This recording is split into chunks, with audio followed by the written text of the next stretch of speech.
Sri Gurubhyo Namaha Harihi Om. Jai Shri Ram. Welcome to our next episode in our complete reading of Srimad Valmiki Ramayana. In the last two episodes, we started off with Sundarakanda. We are trying to understand the meaning of Sundarakanda. We saw the shlokas. We also saw different meanings for Sundarakanda. I would like to delve a little more deeper into the name only and the importance of Sundarakanda because see, Sundarakanda is considered to be the Bija Kanda of entire Srimad Valmiki Ramayana. Now, why is it called the Bija Kanda? In a way, the entire tree of Ramayana resides in the Sundarakanda itself. You might ask how. See, in Sundarakanda, the entire story of Sri Ramachandra is told not once but multiple times by Swami Hanuma. He tells the story to Surasa. He again repeats the entire story in front of Sitama. Then he again gives the whole story in front of Ravana. So this way we get to see everything, and so that way, right from Sri Ramachandra's birth, Sri Ramachandra's marriage, Sri Ramachandra going to Vanavasa, then the Aranya Kanda where Sitama is abducted, then the Kishkinda Kanda where the friendship happens. All this is described multiple times, but every time we don't get to see the story at the same length. Every time one particular aspect of Ramayana would be highlighted, but the entire story would be told. This way we cover all the previous kandas in Sundarakanda, and then what is going to happen next, that also Swami Hanuma tells Ravana and others, and he also tells this to Sitama, saying that Sri Ramachandra is going to come, he's going to kill Ravana, he's going to kill the entire population of Lanka in case they are going to support Ravana, in case they are not going to take the stand for dharma, they're all going to die. That also he says, right? So all this is told. So this way the entire Ramayana is covered in Sundarakanda. You might get it out. If entire Ramayana is covered in Sundarakanda, where is Sundarakanda getting covered within Sundarakanda? Right? So if you have to tell the entire Ramayana in Sundarakanda, we have seen that the first three, the Balakanda, the Ayodhya Kanda, the Aranya Kanda, Kishkindha Kanda, and Yuddha Kanda are covered in various aspects. That's what I told you. But where is Sundarakanda covered?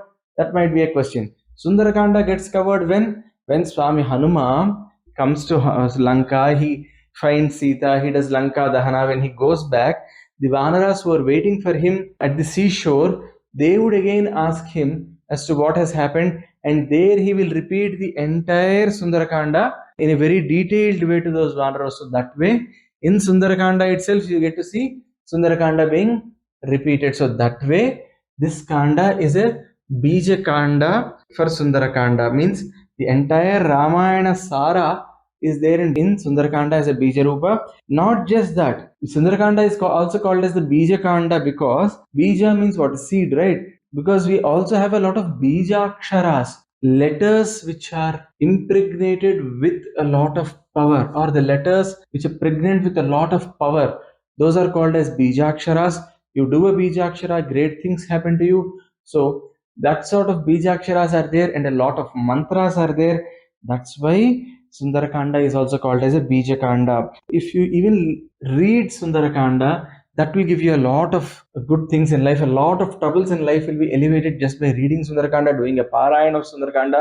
Not just reading, even if you can carefully listen to every part of Sundarakanda, that also is going to alleviate a lot of pain from life. Pathanat Sravanat Tasya Bhaktya Pravachanadabi Siddhyanti Siddhaya Sarvaha Anardhasya Vinasyati. If you read, if you even listen, if you tell it out, but the important thing is Bhaktiya Pravachana. That means the only thing that you need to have is you need to have a lot of bhakti, a lot of devotion when you are doing this. All these also will come, and if there are any troubles with respect to the horoscope, the Jataka also, that also will go away.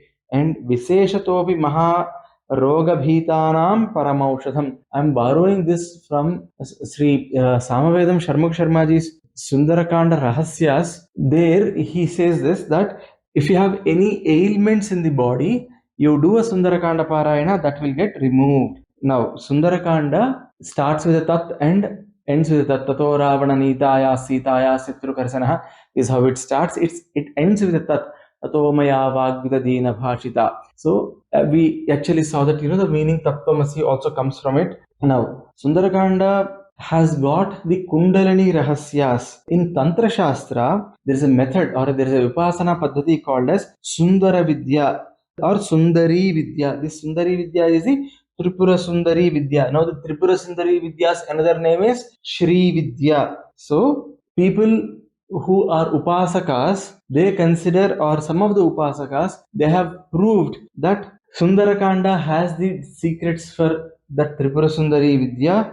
And then there is a book called Govinda Ramayana. In that, the author tells us that it is Lalita Devi or Lalita Devi's tattva that is there in entire Ramayana. And then he says that all the yoga rahasyas that are needed for a sadhaka are there in Sundarakanda. Again, there are three ways in which normally people do Parayana and all, right? In that they say one way of doing Sundarakanda Parayana, it starts off as Asya Sri Sundarakanda Mahamantrasya Valmiki Rishi Sri Sita Ramachandro Devata. So here they are taking Sri Ramachandra as the prime gods in Sanatana Dharma. We see the Parabrahma in any way, I mean in any of the accepted ways of Veda. So here they are taking Sri Ramachandra as the avatar of Paratattva and they are doing the Parayana. Another way of doing it is Asya Sri Sundarakanda Mahamantrasya Valmiki Rishi Sri Hanuman Devata. So that's how Hanuman Bhaktas will do this. Then there's another very interesting way in which people do the Sundarakanda Parayana. They say Asya Sri Sundarakanda Mahamantrasya Valmiki Rishi Mahakali Mahalakshmi Mahasaraswati Swarupini Sri Lalita Mahatripura Sundari Sri Sita Devata. So this is a way in which the Shakti Upasakas do. So any Upasaka who is really aware of all the secrets, they pick up Sundarakanda and they do a regular Parayana of it because Sundarakanda is so powerful. Now, why are these three people being considered so important? What are the things that we can learn? For example, see, let us look at Sitama. Till now, Sitama has been speaking to Sri Ramachandra. We saw her speaking. We saw that she is a very strong lady. But we also see that she is extremely calm. She is not a person who picks up a fight unnecessarily.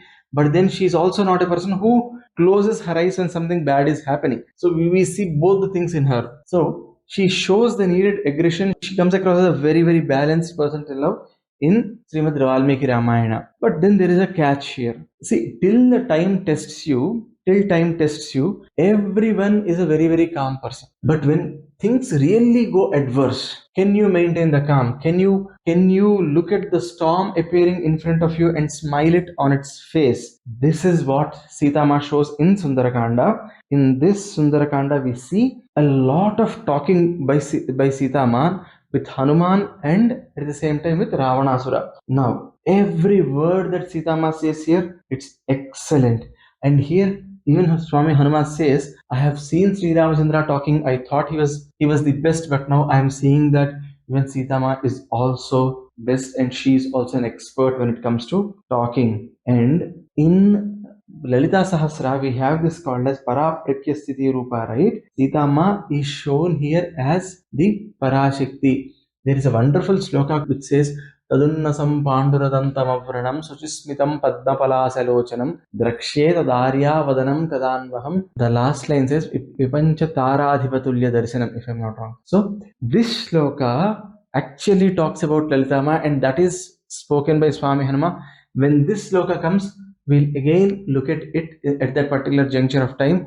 But then we also get to see that Sitama is Lalita Swarupa here. And here, Sitama shows that she is the embodiment of power. How does she is the embodiment of power? She says, Oh Ravana, I can burn you. Even Swami Hanuma says, I can face 1000 Ravanas and still fight.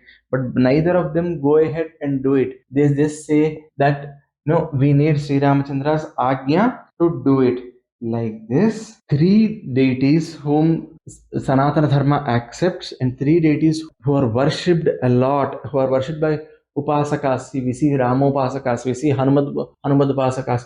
We also see Lalita Upasakas, and there is no difference between Lalitama and Sitama. They all come from the same primal force. When the primal force takes the form of Shiva, the female force comes out as Parvati. When the male force takes the form of Sri Ramachandra, the female force comes as Sitama. When the male force comes out as Brahmadeva, the female force comes out as Saraswati. And Narayana, Lakshmi Mata. This is how the male and female forces are going to come out. So there is no difference between Sitama and Lalitama that way. There is no difference between Sri Ramachandra and Shiva that way. It's all one. Well, that has been quite a long introduction to our Sundarakanda. Now we'll start off with the first sloka of Sundarakanda.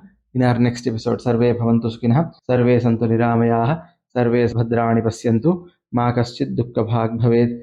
ओम सर्वं श्री साईनाथ शरणारविन्दार्पणमस्तु. स्वस्ति. जय श्री राम.